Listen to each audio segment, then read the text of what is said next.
À gauche, ce Parlement ne représente que la corruption. Vous, capitalistes, vous n'avez cessé de pousser la classe ouvrière à la misère. Et vous, communistes, vous avez cessé d'exploiter cette misère voulue par les capitalistes.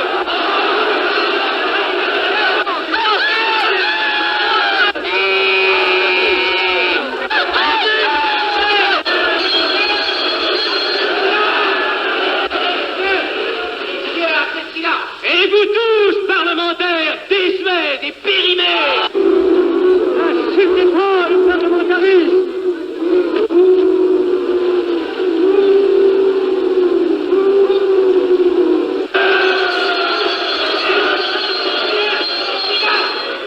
Messieurs, je vais lever la séance. Continuez, monsieur Axel. Messieurs, je n'ai plus rien à dire. J'ai eu conscience de vous dire quelques vérités, peut-être désagréables, mais utiles. Non, ce ne sont pas quelques interruptions qui m'arrêteront. La communauté française ne se bâtira pas sur le conflit de la vieille bourgeoisie égoïste et du peuple affamé. C'est pourquoi je ne voterai pas ce projet, qui donne satisfaction au capitalisme international et serait le bon prétexte pour les communistes à accentuer nos divisions. Je ne le voterai pas. Je serai sans doute le seul à ne pas le voter, car il semble que par une étrange aberration, la Chambre tout entière soit prête, comme toujours, à trahir l'intérêt français au bénéfice de certains intérêts internationaux très particuliers.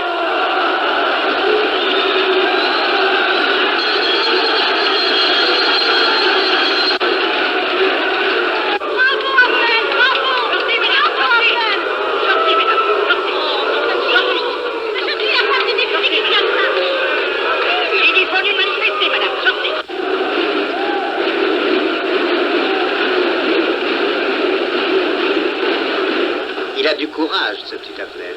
Ces petits nationaux trop puritains nous font perdre notre temps. Il faudrait l'éduquer un peu. De quelle loge est-il? Il n'est pas de chez nous, mon frère Dubois. Tout s'explique. Voilà un garçon intelligent qui a besoin d'une méthode et de conseils. Présentez-le donc. Il est sensible, il faudra procéder avec précaution. Envoyez-lui la rivière, il saura le persuader. J'y vais.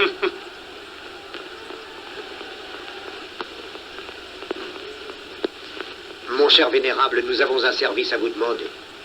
Enfin, dis donc, je vous suis tout dévoué. Le jeune Afnel qui vient de parler assez brillamment devrait subir les épreuves de l'initiation. La maçonnerie lui apporterait beaucoup et le disciplinerait. Ne croyez-vous pas? J'y pensais déjà. Nous allons nous en occuper activement. Alors, je suis brisé. Comment avez-vous trouvé mon discours? Excellent. Vous leur avez dit de fort bonnes vérités. Ouais, ça n'a pourtant servi à rien, ils ont voté le projet. Ça ne sert jamais à rien de dire la vérité. Les gens n'aiment pas la vérité. Ils préfèrent de beaucoup les mensonges. Vous êtes cynique. Non. J'ai une certaine expérience politique, déjà ancienne. À propos, voulez-vous venir un peu avec moi? J'ai quelque chose à vous dire. Volontiers.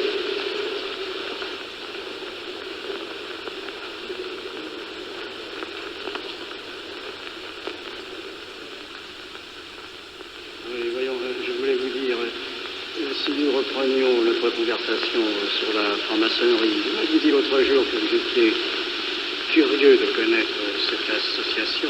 Ah oui, on en dit tantôt du bien, tantôt du mal. Je vous avoue que je n'aime pas beaucoup les sociétés secrètes.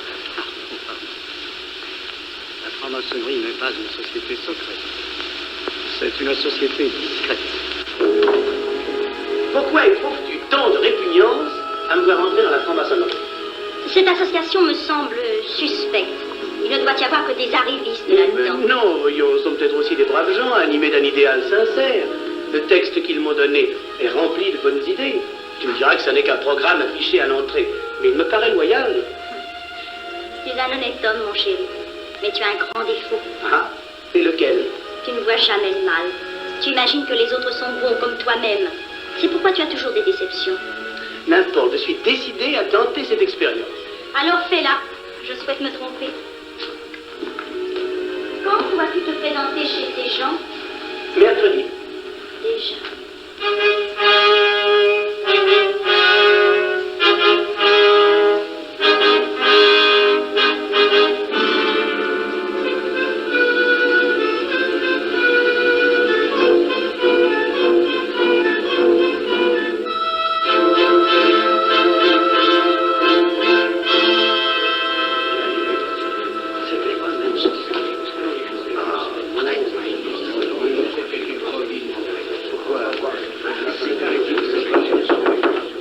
Mes frères, les travaux reprennent force et vigueur.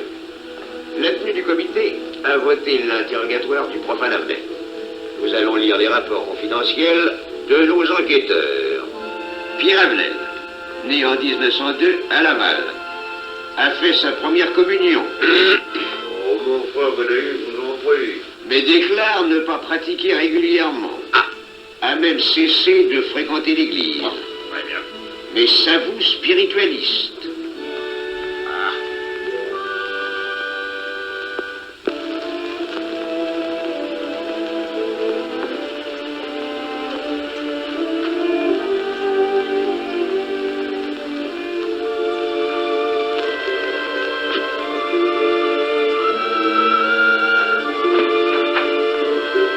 Monsieur, voulez-vous aussi? Permettez-moi de vous bander les genoux. Mes frères, le profane Avenel, qui nous est recommandé par notre frère Gainsbourg, vice-président de la Chambre, est député. Cela ne nous impressionne pas. Nous devons surtout examiner ce qu'il pourra apporter à la franc-maçonnerie. Il nous faut des gens qui servent notre ordre et contribuent à sa puissance. Pour l'instant, il paraît afficher des idées nationales un peu trop absolues. Mais enfin, je voudrais vous prévenir d'une chose. Comme il est de notre intérêt de tenir en main un grand nombre de parlementaires, il vaudrait peut-être mieux ne pas lui poser des questions qui pourraient le choquer. On nous le signale comme assez sensible sur les questions spirituelles ou religieuses. Quand il aura travaillé quelque temps parmi nous, il aura évolué.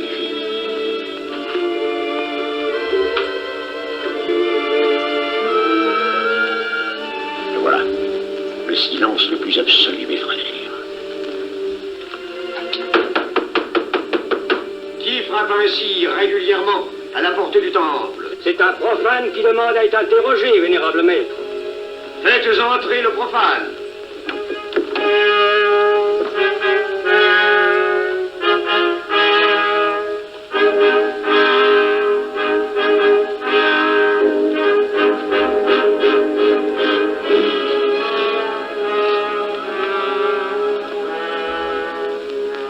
Monsieur, vous avez déclaré vouloir faire partie de la franc-maçonnerie. Mais nous désirons savoir qui vous êtes. Nous allons donc vous interroger sur vos sentiments, vos croyances, vos idées politiques. Répondez-nous sans vous troubler, mais en nous disant la plus stricte vérité. Consentez-vous à cet interrogatoire? J'y consens. Monsieur, croyez-vous en Dieu? Et pourquoi? Il semble être déçu par ce premier contact avec la maçonnerie. Mais l'interrogatoire est assez pénible.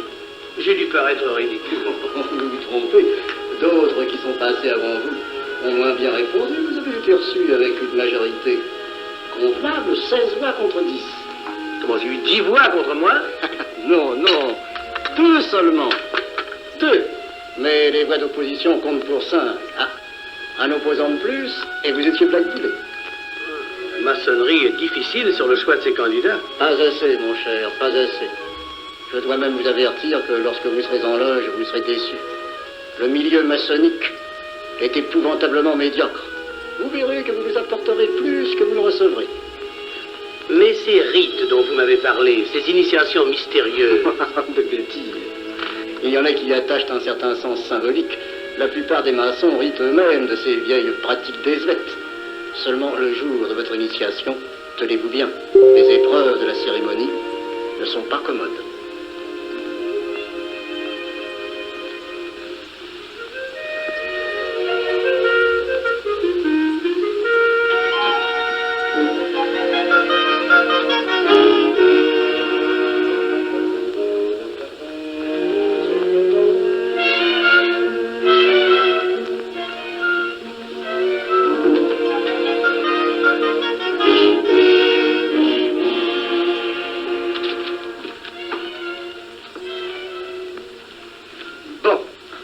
Attendez à la buvette, là. On viendra vous chercher. Alors, mais c'est entendu, mon cher, je m'occupe de ton affaire. Tu peux compter sur moi. C'est très important. Mais c'est entendu. Excuse-moi, la tenue va commencer, je suis un peu en retard.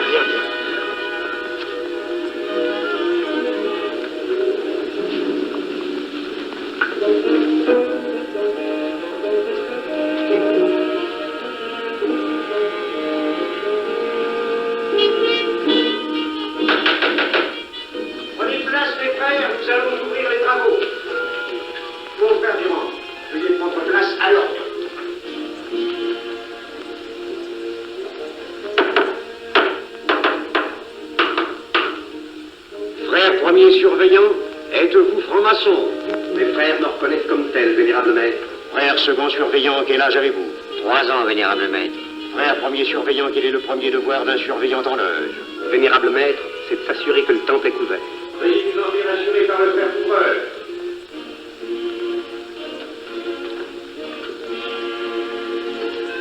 Le temple est couvert, vénérable maître. Frère second surveillant, quel est le second devoir des surveillants en loge? Vénérable maître, c'est de s'assurer que tous les frères présents sont membres réguliers de la loge ou visiteurs connus. Debout, et alors, vous les frères. Frère premier second surveillant, assurez-vous que tous les frères rangés devant vos colonnes sont membres réguliers de la loge ou visiteurs connus.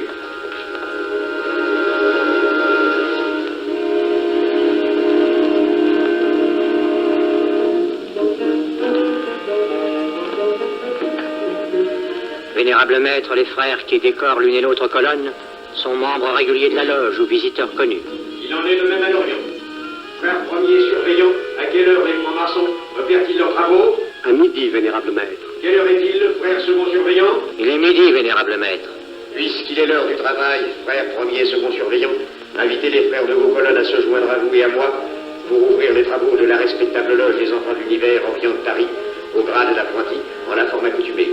À moi, mes frères, par le signe, la triple batterie et l'acclamation.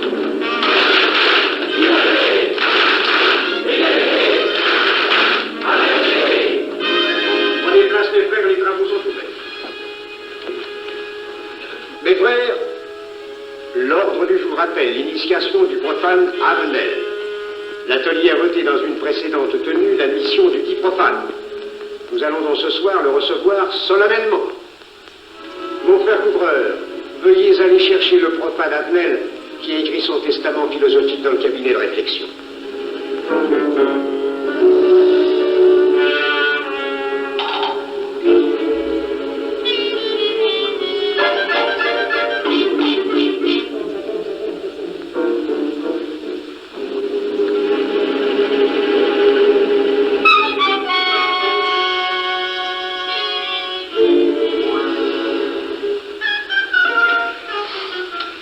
Rigolo leur truc.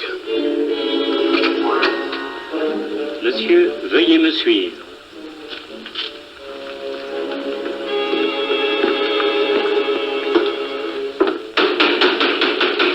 Qui frappe ainsi régulièrement à la porte du temple? Vénérable maître, c'est un profane qui demande à être reçu maçon s'il en est jugé digne. Frères, armez-vous de vos glaives. Faites entrer le profane.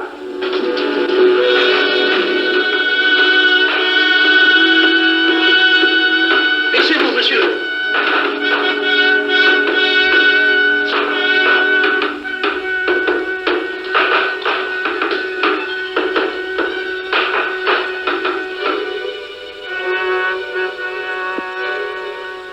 Monsieur, cette épée que vous sentez sur votre poitrine est toujours levée pour punir le parjure. Elle est le symbole du remords qui déchirerait votre cœur si vous deveniez traître à la société dans laquelle vous voulez entrer. Est-ce de votre propre volonté, en pleine liberté, que vous vous présentez parmi nous? Oui.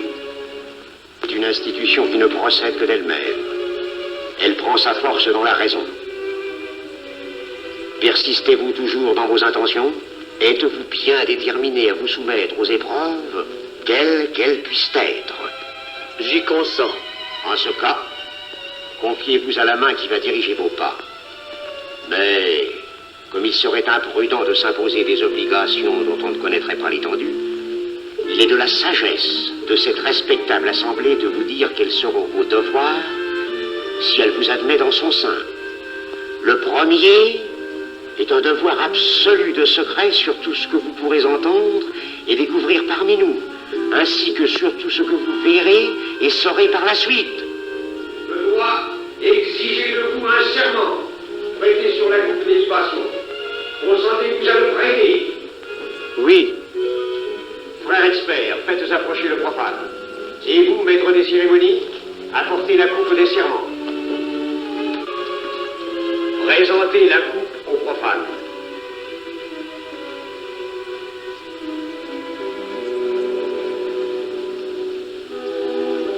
Prononcez avec moi le serment. Je m'engage sur l'honneur, au silence le plus absolu, sur tous les genres d'épreuves qu'on pourra me faire subir. Je m'y engage.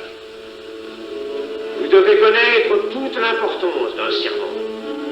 Si jamais vous manquiez à une parole aussi solennellement donnée, buvez. Buvez! Buvez! Que ce breuvage amer soit pour vous le symbole de l'amertume et du remords que laisserait dans votre cœur le parjure qui aurait souillé vos lèvres. Frère expert, emparez-vous du profane et faites-lui faire son premier voyage.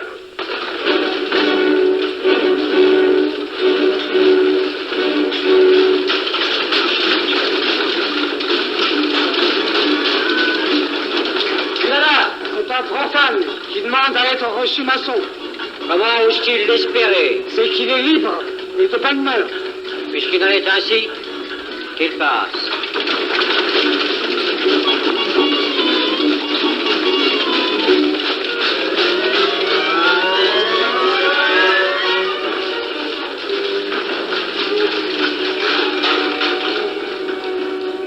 Monsieur, le voyage symbolique que vous venez de faire est l'emblème de la vie humaine. Le bruit que vous avez entendu figure les passions qui l'agitent.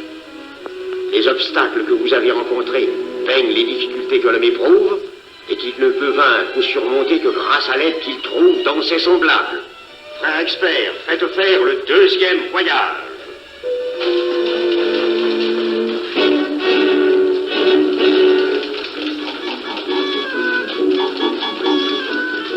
Qui va là? C'est un profane qui demande à être reçu maçon. Comment ose-t-il l'espérer? C'est qu'il est libre et de bonne mœurs. Puisqu'il en est ainsi qu'il passe, et qu'il soit purifié par l'eau.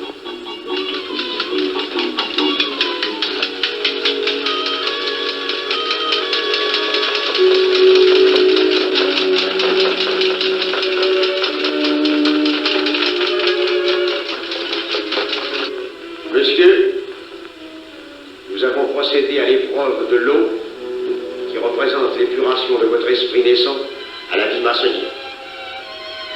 Votre cœur doit être limpide comme l'eau pure.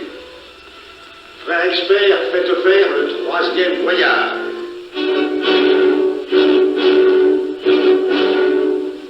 Qui va là? C'est un profane qui demande à être reçu maçon. Comment ose-t-il l'espérer? C'est qu'il est libre et de bonne mœurs. Puisqu'il en est ainsi qu'il passe par les flammes.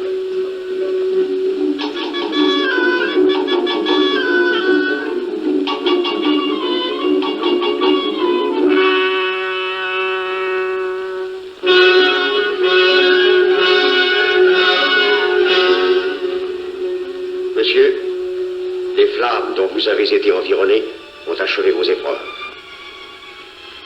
L'ordre maçonnique dans lequel vous demandez à être admis pourra peut-être un jour exiger que vous versiez jusqu'à la dernière goutte de votre sang pour sa défense et celle de vos frères.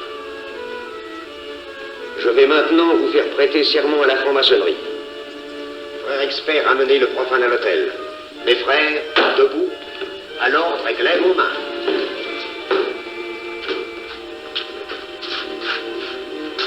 Moi, Pierre Avenel. Moi, Pierre Avenel, De ma propre et libre volonté. de ma propre et libre volonté, En présence de cette respectable assemblée de maçons. en présence de cette respectable assemblée de maçons, Je jure et promets solennellement je jure et promets solennellement de ne jamais révéler aucun des mystères de la franc-maçonnerie qui vont m'être confiés. de ne jamais révéler aucun des mystères de la franc-maçonnerie qui vont m'être confiés. Quelle idée saugrenue ton mari a-t-il de se faire recevoir franc-maçon? Je lui ai déconseillé tant que j'ai pu, mais tu sais comme il est entêté. Il va se trouver dans un milieu d'arrivistes si médiocre. On l'a pourtant bien prévenu, pourvu qu'il ne lui arrive rien. Il y a tant d'histoires qui courent sur le compte de ces sociétés secrètes. Ne t'inquiète pas, Pierre. Il saura se tirer d'un mauvais pas. Prudent. Pas assez. Monsieur, le serment que vous venez de prêter ne vous donne-t-il aucune inquiétude? Consentez-vous à le renouveler lorsque vous aurez reçu la lumière? Je le renouvellerai. Mes frères, nous allons donner la lumière aux profanes. Jeunes couvreurs, préparez-vous à accomplir votre office. Que la lumière lui soit donnée à mon 3e coup de maillet.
Ces glaives que vous voyez tourner vers vous vous annoncent que tous les maçons voleront à votre secours si vous respectez et si vous observez nos lois.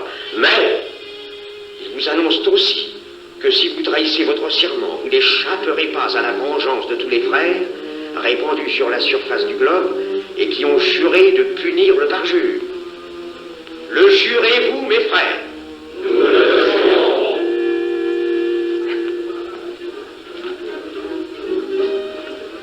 Mes frères, à la santé de notre nouveau frère. À votre santé.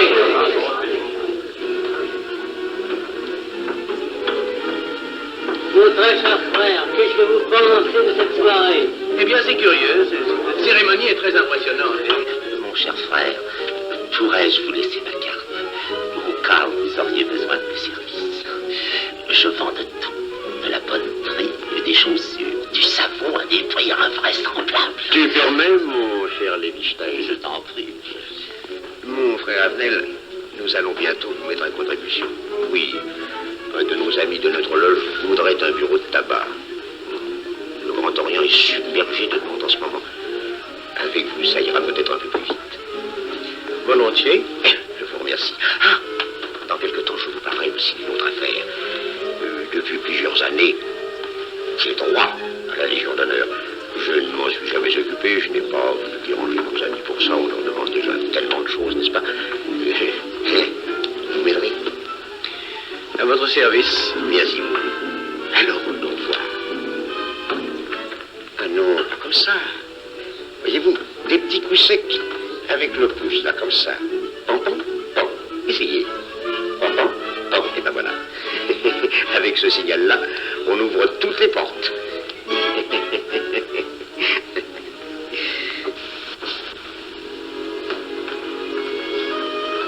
Alors,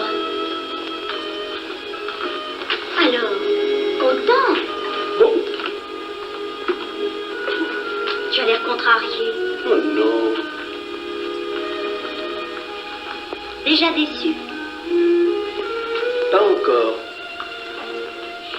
Tu me raconteras la séance. Ah, j'ai juré de ne rien dire. Même à moi? Écoute, c'était pas ridicule. C'était étrange.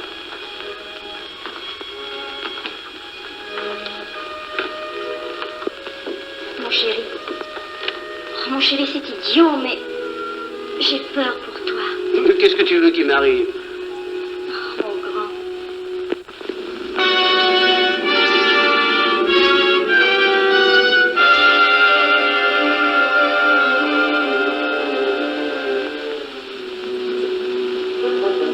Mon très cher frère Abnel, vous êtes député. J'ai un service à vous demander. Tous les détails sur la carrosserie. Mon très cher frère, si vous pouviez m'obtenir cette place, vous me feriez plaisir. Mon cher, donnez donc un coup de téléphone au préfet, qu'il m'ôte cette contravention. Demandez la liberté, le scandale fascinateur. Mon très cher frère Abnel, j'ai besoin d'un bon témoin de moralité dans un procès. C'est un de nos frères qui passe en correctionnel. Il est bien un peu coupable, mais avec un peu d'appui. Et pour manifester cette solidarité maçonnique, je suis sûr que vous voudrez bien vivre. L'arrestation du banquier Charles Lévy. Le faille des banques coopératives. Un nouveau scandale financier. Il faut l'exclure, c'est une fripouille. Oui, évidemment, c'est une fripouille, mais puisque personne ne le sait, nous pouvons le garder parmi nous. Non! Mais je comprends très bien vos réactions, mon cher Abnel. Mais tenez, je vais vous citer un exemple. J'ai vécu pendant 20 ans en maçonnerie avec un frère que je considérais comme un escroc. Ben, je n'ai rien dit, parce que c'était un excellent maçon. Nous ne sommes pas du même avis.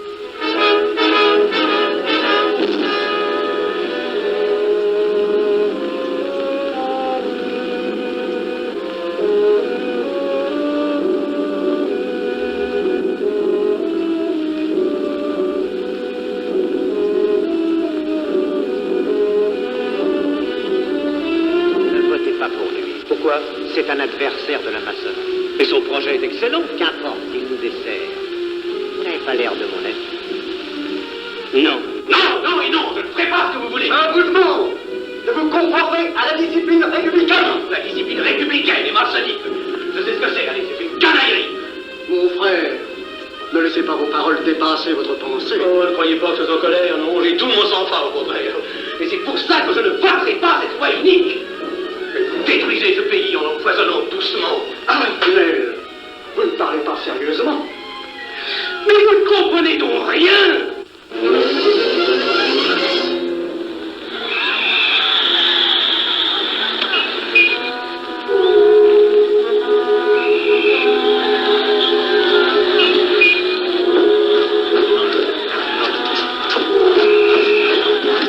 Que se passe-t-il? Regardez.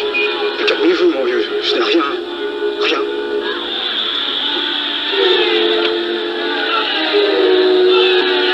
Que croyez-vous qu'on doit faire? Rien. Surtout rien. Pas de pareil cas, il faut attendre. Et croyez-moi, il n'y aura pas d'incident. Tous ces gens vont rentrer se coucher. Ils sont fatigués de barcuiller.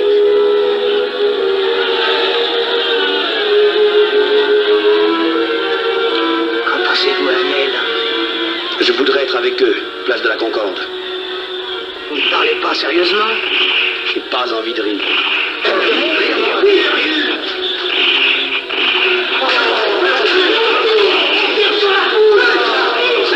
Il faut arrêter ça, oui. Mais surtout, faut arrêter ça.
commission d'enquête. Tout le monde est bien d'accord pour la soumettre au vote de la Chambre. Pas d'objection?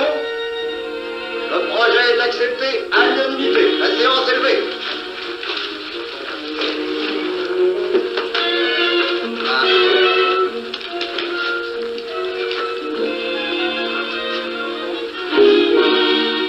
Vous pensez que ça va marcher? Je ne prévois pas d'opposition. Si cela est ainsi, nous risquons de nous en tirer. Je le crois sincèrement. Nos frères députés nous attendent dans un salon voisin. Ils sont impatients de vous entendre. Allons-y. Armel! À propos, cher ami, je vous ai mis d'office dans la commission d'enquête. Moi, pourquoi? C'est indispensable. J'ai besoin de vous. Venez avec nous. Vos amis nous attendent.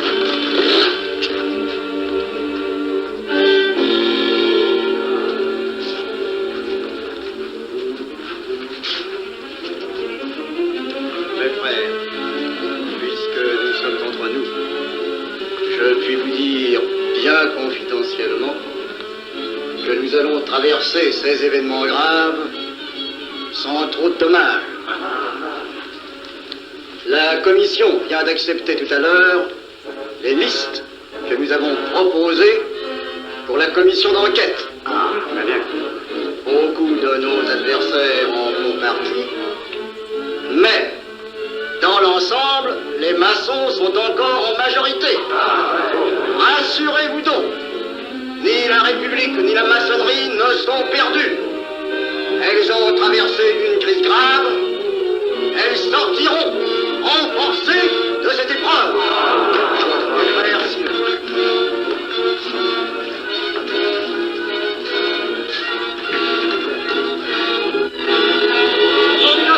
Le scandale de la commission d'enquête!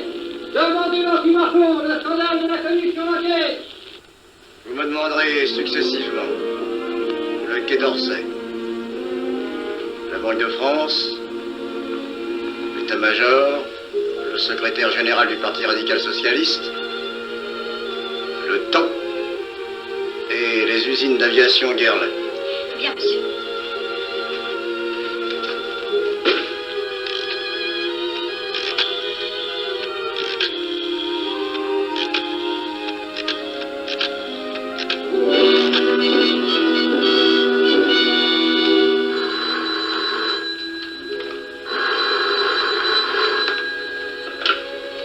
Allô, le chef de cabinet du ministre. Allô? Mais oui, passez-le-moi. Lui-même, à vos ordres, mon très cher ami. Je ne peux rien vous dire par téléphone. Il pleut. Vous me comprenez? À merveille. Alertez tous nos amis à l'étranger. Qu'en aucun cas, on ne parle de nous. Silence. Compris. Allô, ici Général Maisonnat. À vos ordres, mon cher Larivière. Je compte sur vous, mon cher général, pour que l'armée ne varie pas politiquement. Elle doit rester divisée, avant tout. Ne craignez rien, j'ai déjà procédé à des changements importants. Tous les officiers suspects d'être contre nous ont été éloignés de Paris et séparés les uns des autres. Mes frères, il est indispensable de franchir cette mauvaise passe. Il ne faut pas trop de mouvement de bourse. N'est-ce pas, mon frère sous-gouverneur? Nous maintiendrons la monnaie. La presse de droite doit essayer d'attaquer la presse de gauche. Pendant quelque temps. Pour donner le change. C'est entendu.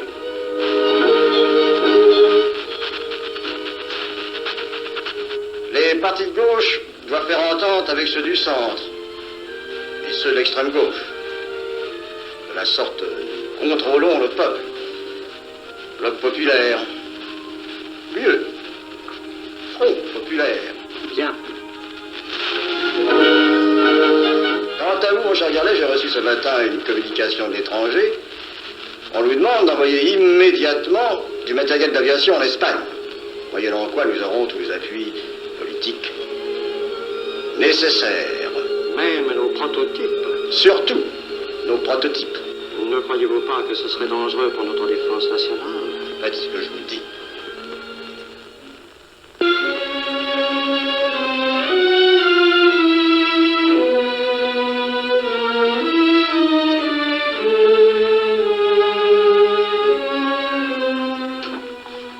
Monsieur Avenel. Faites entrer. Ah, bonjour, cher ami. Comment on va? Bien, merci. Ah, je vous ai fait appeler. Que se passe-t-il? On ne vous voit plus. Vous le boudez? Oh non. Cigarette. Non, merci. Dites-moi, pourquoi avez-vous refusé de faire partie de la commission d'enquête? Bon, j'ai beaucoup de travail en ce moment et je fais déjà partie d'autres commissions. Avenel, répondez-moi franchement. Ce n'est pas parce que nous avons eu l'autre jour une petite discussion bien fraternelle? Eh bien, justement, si. Je voudrais vous parler de la franc-maçonnerie. Ah, mais bien, voyons, mais bien entendu. Asseyez-vous. Ah. Alors, je vous écoute. Eh bien, voilà, vous avez été mon présentateur, je vous dois une explication. Je suis décidé à déposer ma démission. Vous avez l'air d'avoir été déçu par la maçonnerie. Au pire, choqué. Pourquoi? Mais confessez-vous, mon vieux. Vous ne serez pas le premier maçon qui m'aura ouvert son cœur. Qu'est-ce qu'on vous a fait? Mais à moi, personnellement, rien. Mais je trouve ce milieu maçonnique... Pourri d'arrivistes écœurants. Je vous l'accorde. Ah, je ne vous le fais pas dire. Oh, croyez-vous que je sois dupe? Alors, je ne comprends pas. Tant de vertu affichées sur le programme à la porte. Tant de mystère à l'intérieur pour ne cacher que ces petites combines, ces appétits de comitard. Je m'attendais à trouver des hommes dévoués, sinon supérieurs. Au lieu de ça, je n'ai rencontré que des quémandeurs de bureaux de tabac ou de décoration, ou alors des fripouilles qui cherchaient à m'utiliser pour échapper à des condamnations. En dehors d'eux, des phraseurs, des sectaires ignorant tout, ne connaissant rien de l'histoire de leur pays, rien de l'histoire du monde, rien de la politique, rien de la philosophie, rien. Ah, des cerveaux vides, mais des dents longues et des langues folles. Et c'est cela qui gouverne la France. Quel grade avez-vous maintenant? J'ai été initié à la maîtrise il y a peu de temps. Eh bien, si vous avez le courage de vivre encore quelques années dans la médiocrité des ateliers bleus, vous passerez ensuite aux ateliers supérieurs. C'est mieux? C'est autre chose. Voyons, vous êtes 33e, n'est-ce pas? C'est le grade le plus haut dans la maçonnerie. Mon petit Avenel, je vais vous révéler, quoique je ne le doive pas, ces fameux secrets maçonniques dont on fait tant de mystères. En maçonnerie, on cache tout aux petites gens. En bas, vous ne savez rien. En haut, vous commencez à voir un peu plus clair dans le jeu mondial. Moi-même, je ne suis pas totalement éclairé sur les intentions des dirigeants de notre ordre. Et quand je dis dirigeants, je me trompe. Il n'y a pas de chef chez nous. Il n'y a que des exécutants. Je suis un pion sur un échiquier, j'accomplis une fonction. Je reçois des messages. J'obéis. Je transmets. J'agis. Mais qui dirige? Personne. C'est beaucoup plus compliqué et simple en même temps qu'on ne pense. Qu'est-ce que la maçonnerie? Des groupes d'hommes qui se sont réunis aux quatre coins de l'univers pour enserrer le monde dans un réseau aux mailles infranchissables. Nous sommes 50 000 en France, 500 000 en Angleterre, 3 millions en Amérique, c'est peu. Mais c'est énorme, parce que nous formons un bloc uni d'une seule volonté. Nous rayonnons partout, nous commandons partout. Ici, 300 parlementaires sont francs-maçons. En Angleterre, le roi fait partie de notre ordre. Aux États-Unis, le président est 32e. Il n'y a pas un pays où nous n'ayons nos appuis secrets, nos hommes, nos banques, nos groupes dévoués. Et ceci n'est rien. Je ne vous montre là de la maçonnerie que la puissance physique. Il y a peut-être autre chose. Mais quoi? Une doctrine supérieure. Une antique expérience des forces du monde qui nous permet de pousser les peuples tantôt vers la vie, tantôt vers la mort, quand il le faut. La mort? Je croyais la maçonnerie attachée à la paix. à une certaine paix. Notre paix. Sinon,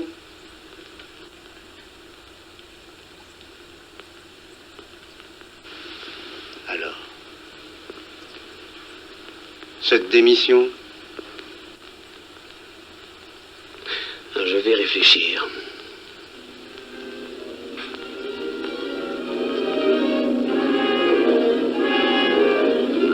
Alors, il n'y a qu'une solution, la guerre. Pour réussir à déclencher la guerre, la maçonnerie a besoin de tous ces hommes. Sur combien de voix pouvons-nous compter à la Chambre? Nos frères parlementaires sont à peu près tous sûrs. Sauf un que j'oserais nommer, car il fait partie de notre loge. Qui donc? Avenel. Il tient des propos contre le Grand Orient qui l'accuse de vouloir déclarer la guerre à l'Europe. Je n'ai jamais eu confiance en ce type-là. C'est une faute de l'avoir laissé entrer ici. Nous pouvons encore leur amener de meilleurs sentiments. De que vous réussissiez. Qui sait, nous avons peut-être les moyens pour ça.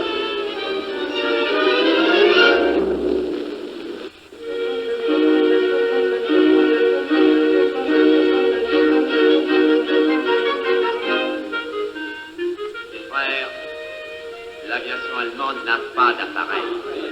Plus de 2000 accidents d'avion l'année dernière en Allemagne. La ligne Siegfried est à peine construite. Les tanks allemands marchent difficilement. Un détail entre autres qui m'a été rapporté par un de nos frères. Quand leurs tanks sont entrés à Vienne, on s'est aperçu que certains d'entre eux étaient en carton et montés sur des hautes bicyclettes. Croyez-moi, mes frères, il nous serait facile d'abattre le national-socialisme dont les exigences sans cesse accrues deviennent intolérables. Et libérer ainsi nos frères réduits à l'esclavage. Jamais nous n'avons été plus près. En 15 jours, nous réglerions le sort de l'Allemagne.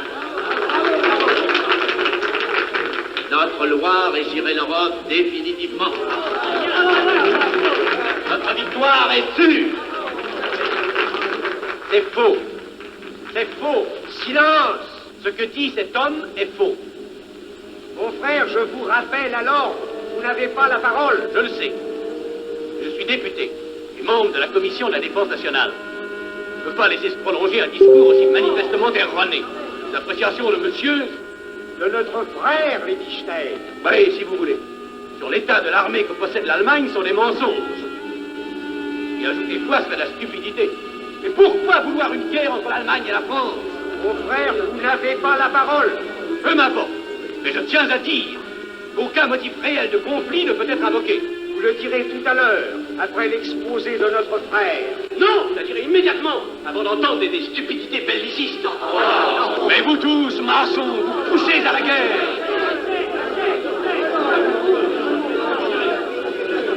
Pour que ce pays soit gouverné par vos lois, par les Juifs et la maçonnerie surtout. Le peuple français ne se battra pas pour défendre une idéologie fumeuse, un régime ignoble, une république pourrie. Mon frère Avenel, je vous prie de couvrir le temple.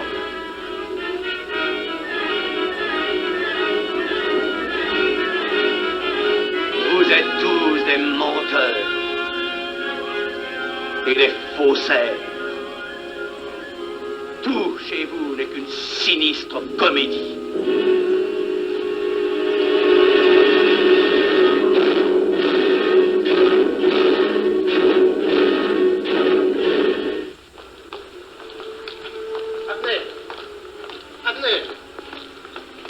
Avenel, excusez-moi, comme vous, j'habite Neuilly, c'est pourquoi je me permets de vous rejoindre. Mais vous avez fort bien fait, mon frère. J'étais près de vous à la tenue. Je voulais vous féliciter. Oh, merci. Vous avez très bien fait de leur crier des vérités. Ce sont des fous. Malheureusement, il est impossible de leur faire entendre raison. Les événements sont pourtant indiscutables. Oui, oui. Dites-moi, j'ai des documents confidentiels sur l'action actuelle de la maçonnerie qui peut-être vous intéresseraient. Des documents? Oui, des documents. Vous êtes député, il serait utile et urgent que je vous les communique. Mais je crois bien, où sont-ils? Chez moi, pas très loin d'ici. Si vous avez quelques minutes. Volontiers, allons. Alors, qu'est-ce qu'on décide? Pétard ou couteau? Le couteau, ça fait moins de bruit. Attention, les voilà.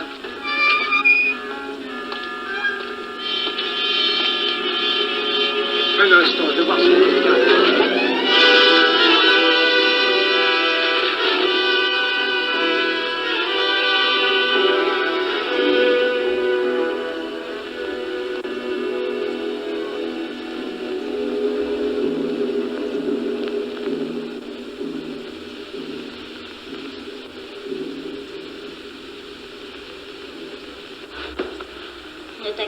chéri.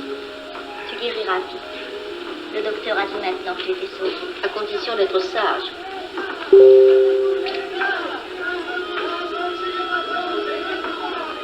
Qu'est-ce qu'on entend? C'est la mobilisation générale, mon chéri. Quoi, la mobilisation? Ne t'agite pas, je t'en supplie. Je n'aurais pas dû te le dire, mon Dieu.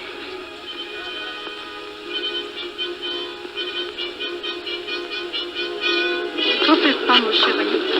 Tu reviendras vite.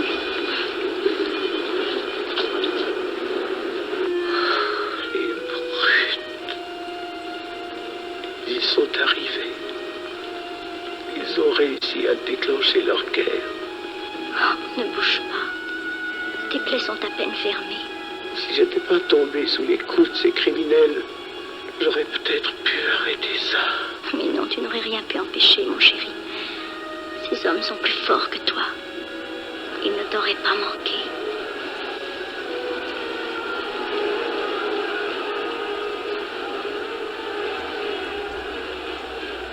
Qu'est-ce que c'est?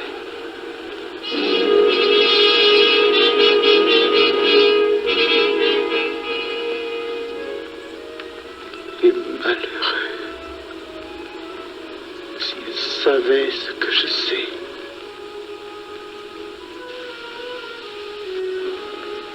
Mes frères, nous pouvons affirmer en toute sérénité que la franc-maçonnerie universelle a présentement atteint son but. Cette guerre qui est la nôtre est déclarée. Elle doit aboutir au triomphe de notre ordre. Il importe que le monde soit définitivement gouverné selon nos méthodes et par nos idées. Debout et alors. Frère premier surveillant, à quelle heure ferme-t-on les travaux? À minuit, vénérable maître.